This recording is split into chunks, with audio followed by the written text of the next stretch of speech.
Kalian pasti sudah tidak asing lagi dengan Bobo Boy, serial animasi asal Malaysia yang dulu sangat digemari banyak orang, termasuk saya sendiri.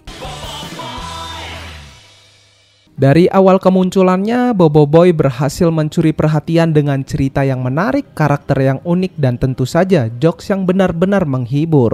Banyak dari kita yang tumbuh dengan menyaksikan petualangan Bobo Boy melawan para penjahat seperti Adudu dan Prop sambil menikmati humor khas yang selalu berhasil membuat kita tertawa. Tapi kalau kita lihat perkembangannya sekarang, rasanya ada sesuatu yang berbeda. Banyak penggemar merasa kalau Bobo Boy saat ini tidak sebaik dulu, entah itu dari segi pertarungan, animasi, atau bahkan jokesnya yang dulu sangat menghibur. Padahal ya, di masa awalnya, Bobo Boy punya ciri khas yang membuatnya menonjol di antara animasi lainnya. Karena dulu setiap episodenya terasa seru karena pertarungannya yang intens, animasi yang detail, dan humornya yang benar-benar fresh.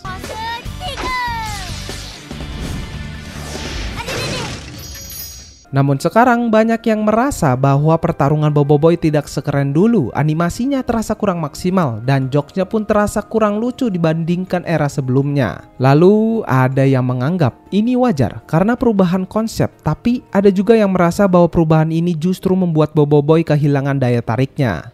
Nih, tengok. Muka dia ni memang macam orang jahat. Dan salah satu perubahan yang paling terasa adalah dari segi pertarungannya. Dulu setiap pertempuran di Bobo Boy terasa intens dan penuh strategi. Bobo Boy dan teman-temannya harus menggunakan kekuatan mereka dengan cerdas untuk mengalahkan musuh. Disinilah ada unsur taktik dalam setiap pertarungannya dan efek visualnya pun terasa lebih berimpact. Kita bisa merasakan ketegangan saat Bobo Boy menggunakan elemen-elemen seperti petir, angin, atau tanah. Lontaran daun keladi gatal. Gatal ketiakku. Bahkan ketika dia bertransformasi menjadi Bobo Boy Halilintar atau Bobo Boy Gempa. Tapi sekarang pertarungan terasa lebih repetitif dan kurang greget. Seolah-olah semua musuh bisa dikalahkan dengan serangan sederhana tanpa adanya strategi yang benar-benar menantang. Mari aku sejukkan kau, Bobo Boy.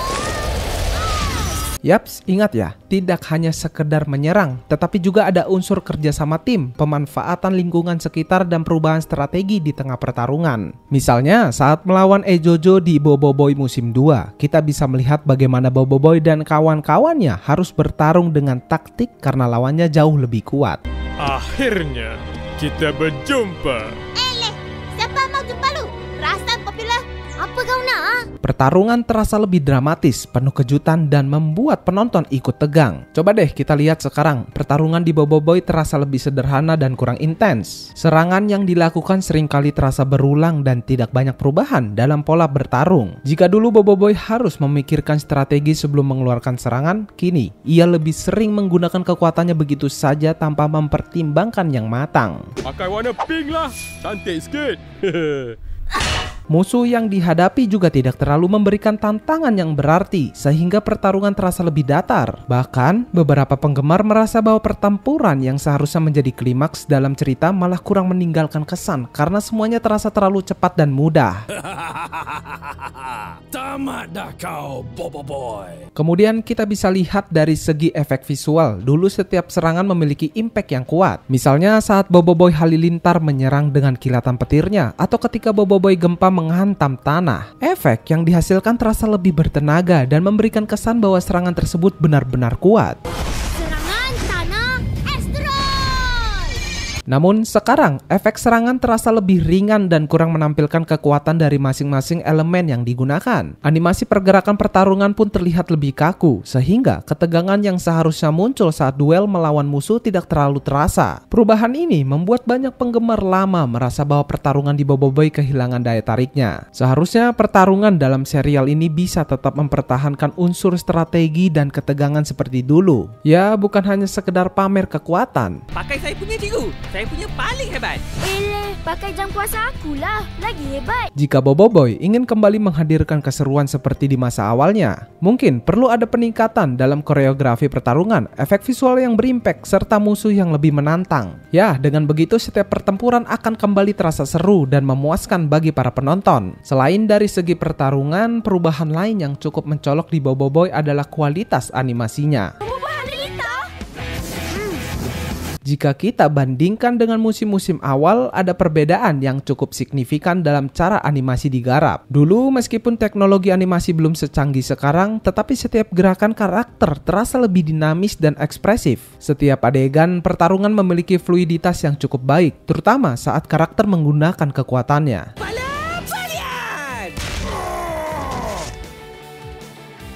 Giliran kita pula. Perpaduan antara gerakan cepat, efek cahaya, dan sudut kamera yang dramatis membuat pertarungan terasa lebih hidup. Namun sekarang, animasi di Boboiboy justru terasa lebih kaku dan kurang ekspresif. Beberapa gerakan karakter tampak tidak seharus dulu, terutama dalam adegan pertarungan yang seharusnya menampilkan aksi yang lebih lincah. Gerakan pukulan, lompatan, atau serangan energi kadang terlihat terlalu sederhana dan kurang memiliki bobot. Ini nih yang membuat pertarungan yang seharusnya epik malah terasa kurang menegangkan. Salah satu faktor yang mungkin menyebabkan ini adalah perubahan teknik animasi atau keterbatasan anggaran produksi. Bisa jadi tim produksi ingin mengejar jumlah episode lebih banyak sehingga detail animasi tidak sehalus dulu. Ada juga kemungkinan bahwa mereka lebih fokus pada aspek cerita atau desain karakter baru sehingga detail pergerakan sedikit dikorbankan. Selain itu, pencahayaan dan efek visual juga mengalami perubahan. Jika dulu ada kontras yang cukup jelas antara karakter dan latar belakangnya, kini beberapa adegan terasa lebih datar dan kurang memiliki atmosfer yang kuat.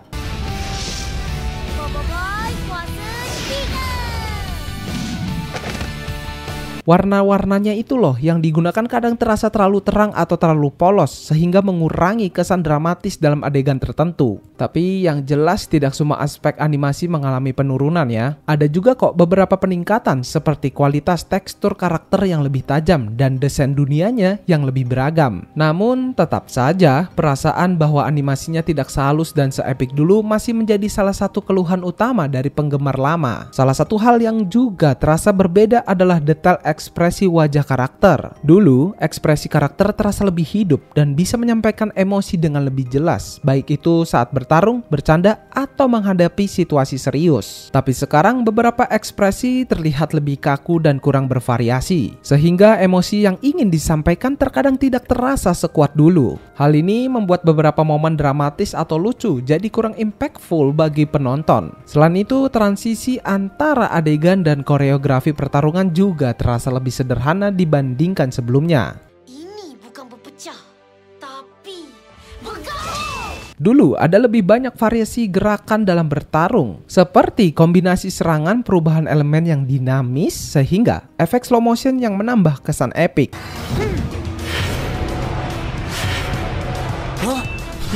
Namun sekarang, banyak adegan pertarungan yang terasa lebih cepat selesai dengan pola serangan yang cenderung diulang-ulang tanpa banyak inovasi. Meski secara teknis kualitas gambar lebih baik, tapi animasi yang terasa kurang fluid dan kurang dramatis ini membuat pengalaman menonton Boboiboy yang sekarang tidak se-impact dulu. Jika Boboiboy ingin mempertahankan daya tariknya, perlu ada peningkatan dalam ekspresi karakter, detail gerakan, serta koreografi pertarungan yang lebih bervariatif dan intens, agar animasi terasa lebih hidup dan memukau seperti sebelumnya. Nah, perubahan lain yang cukup terasa dalam Boboiboy adalah humornya yang kini terasa kurang lucu dibandingkan yang dulu. Padahal ya, dulu salah satu daya tarik utama dari Boboiboy di awal kemunculannya adalah jokes yang segar, spontan, dan benar-benar menghibur.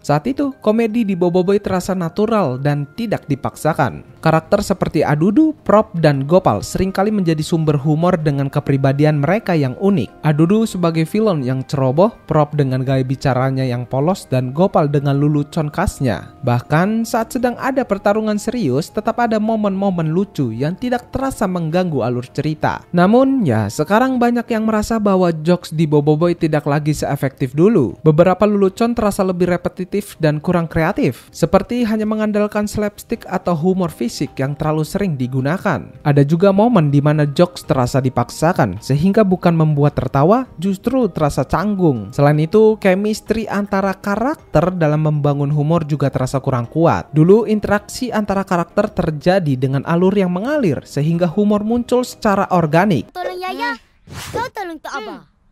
Aku tolong tengok TV.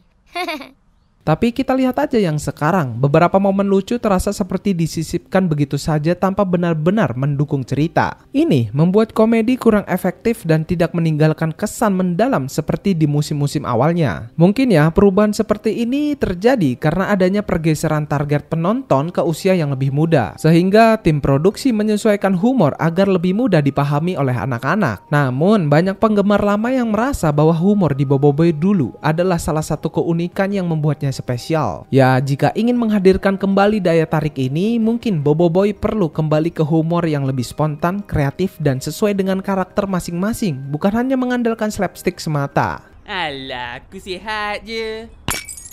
Selain membahas perubahan dalam Boboiboy, ada satu hal menarik yang bisa kita bahas, yaitu tren animasi di industri saat ini. Jika kita melihat perkembangan animasi terutama di Asia Tenggara, banyak studio yang mulai menggunakan teknik produksi baru untuk menyesuaikan dengan pasar global. Salah satu tren yang semakin populer adalah penggunaan animasi 3D dengan gaya lebih minimalis yang sering kita lihat di serial animasi modern. Dari sini kita bisa melihat bahwa perkembangan sebuah serial animasi memang tidak selalu berjalan mulus. Beberapa mengalami peningkatan yang luar biasa, sementara yang lain menghadapi tantangan untuk tetap relevan di tengah persaingan yang semakin ketat. Dan dengan semua perubahan yang terjadi, mulai dari pertarungan yang terasa lebih sederhana, animasi yang kurang maksimal, hingga humor yang tidak sekuat dulu, banyak penggemar yang merasa bahwa Boboiboy telah kehilangan sebagian daya tariknya. Tentu saja tidak semua perubahan buruk. Ada kok beberapa peningkatan dari segi desain karakter dan dunia yang lebih beragam. Tetapi tetap saja menurut saya hal-hal yang dulu membuat Boboiboy begitu spesial kini terasa berkurang. Mungkin ini hanya masalah perbedaan generasi dan selera, yang dimana Boboiboy saat ini lebih menyesuaikan diri dengan audiens yang lebih muda. Namun, bagi penggemar lama, perubahan ini cukup mengecewakan karena menghilangkan beberapa aspek yang dulu membuat Boboiboy begitu menarik.